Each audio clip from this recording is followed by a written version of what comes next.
student. Student, this is your English lecture for standard 8.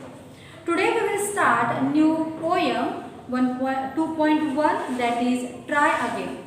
This poem is inspirational poem. This poem is written by British poet W.E. Hickson. He poem आहे ती inspirational poem आहे. W.E. Hickson नावाच्या British पोएटनं ही poem आपल्यासाठी लिहिलेली आहे.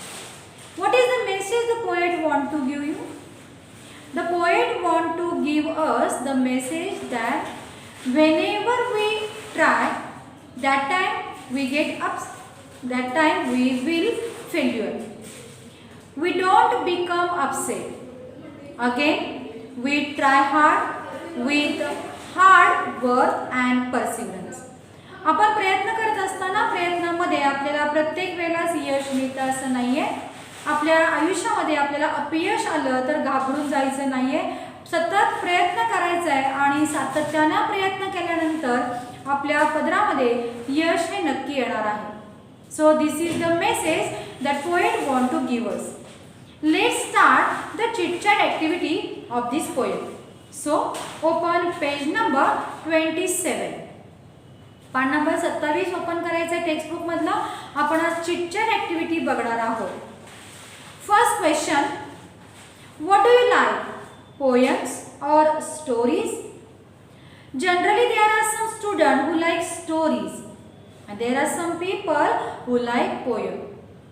But all these questions are personal response question. So according to me, I like poems and stories both. मला story आणि poem ह्या दोन्हीही आवडतात. So our answer is I like both stories and poems.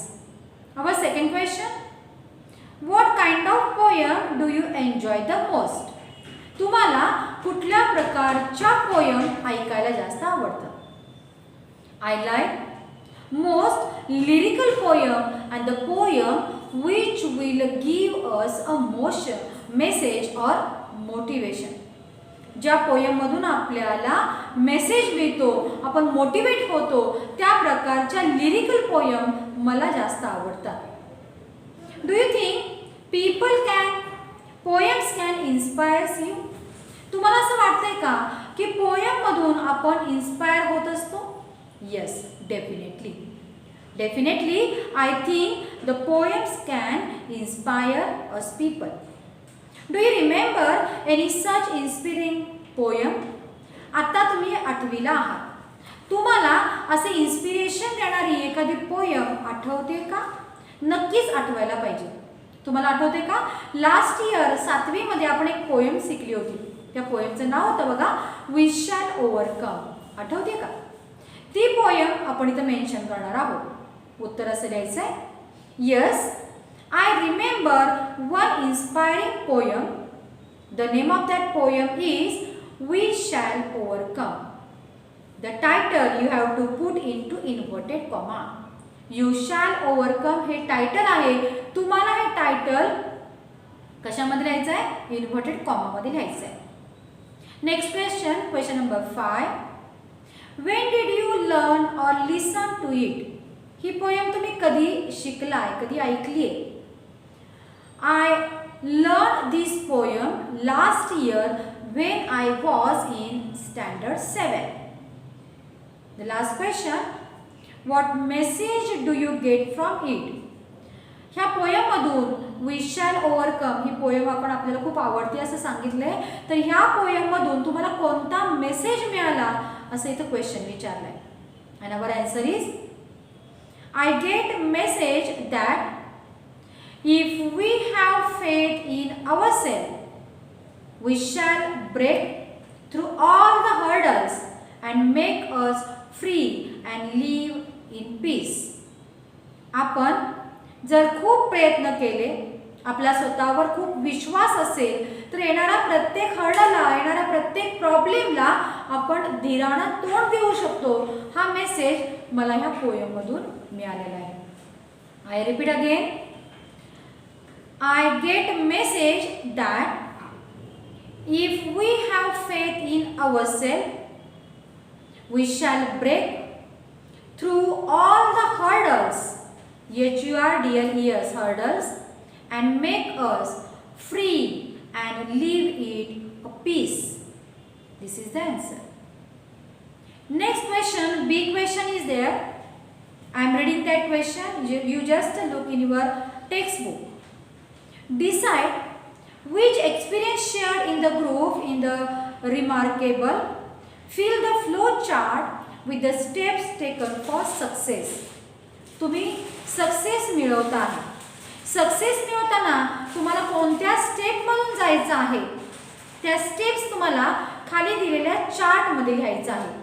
त्या चार्टला flow chart असं म्हणतात. एक block मध्ये एरो, दुसरा ब्लॉक नंतर एरो, म्हणजे स्टेप बाय स्टेप आपल्याला सक्सेस कसं मिळवता येईल हे इथं मेन्शन करायचं आहे. In the first block we will mention first step to achieve a success. Success मिळवताना कशी स्टेप असणार आहे. पहिली स्टेप आपली असणार आहे ट्राय. ट्राय नंतर आपण कदाचित फेल्युअर आपल्याला मिळेल, त्यामुळे दुसऱ्या ब्लॉक मध्ये आपली दुसरी स्टेप असणार आहे फेल्युअर. तिसरी स्टेप आपली असणार आहे वर्क हार्ड. पहिली स्टेप ट्राय, प्रयत्न करतोय. दुसरी स्टेप फेल्युअर, आपल्याला अपयश आलंय. तिसरी स्टेप आपण परत वर्क हार्ड करतोय. आपण आपले प्रयत्न सोडत नाहीये, आपण परत जादा वर्क करतोय. Then fourth step several attempt with patience. चौथी स्टेप आपली असणार आहे आपण खूप प्रयत्न करतोय, प्रयत्न करताना आपल्याकडे पेशन्स आहे, संयम आहे. And the last step we get success. I repeat again answer. Try, failure, work hard, several attempt with patience, and the last one that is success. Next question. In the next question there are 6 little pictures. 6 छोटे छोटे pictures दिलेले तुम्हाला आहेत.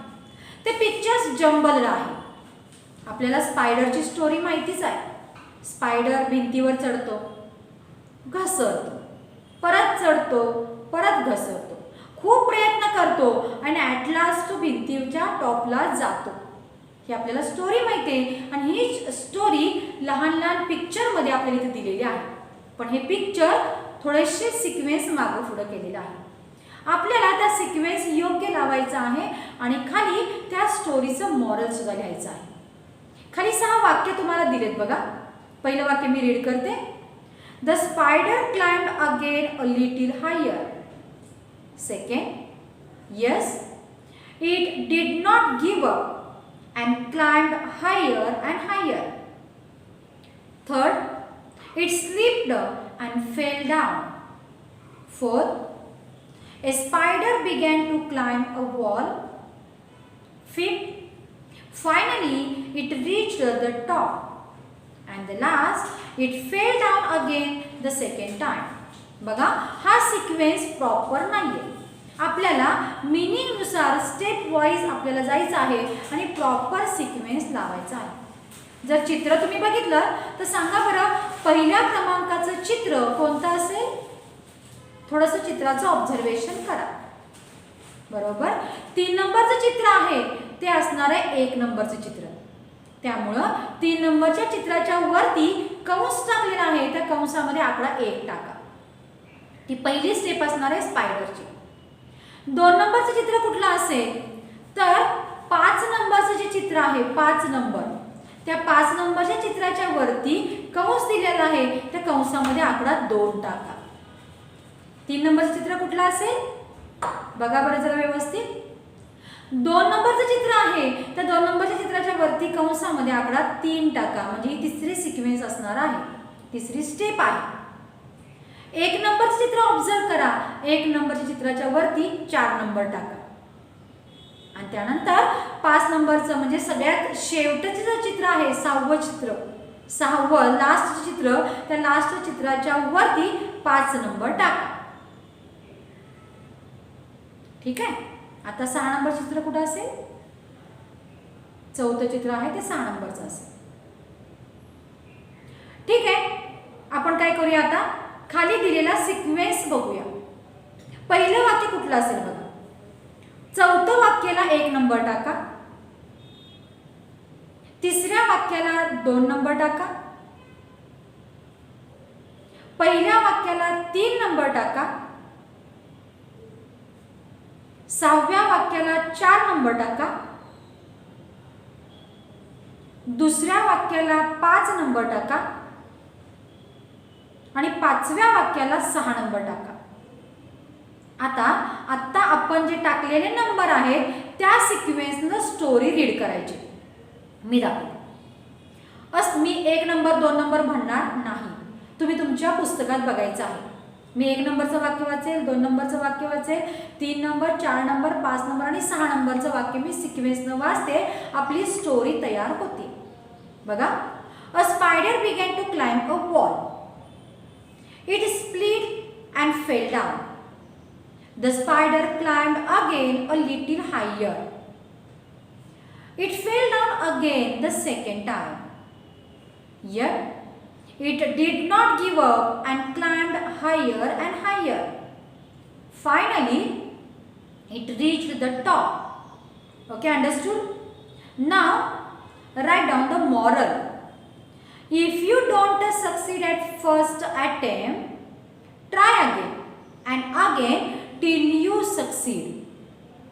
ह्याचा moral काय आहे परत सांगते. If you don't succeed at first try again and again till you succeed. पहिल्या प्रयत्नामध्ये तुम्हाला यश मिळालं नाही तर परत प्रयत्न करायचे जोपर्यंत आपल्याला यश मिळत नाही तोपर्यंत. Okay. Now your homework is that you have to write all the chit chat activity with answer in your notebook. पान नंबर 27 वरती चिट चॅट ऍक्टिव्हिटी दिलेली आहे. त्याचा आन्सर मी तुमच्याशी डिस्कस केलेला आहे. ते सगळ्या ऍक्टिव्हिटी क्वेश्चन आन्सर या फॉर्मॅटमध्ये तुम्ही तुमच्या वहीमध्ये लिहून घ्यायचे आहे. In the next period we will see the poem. Thank you.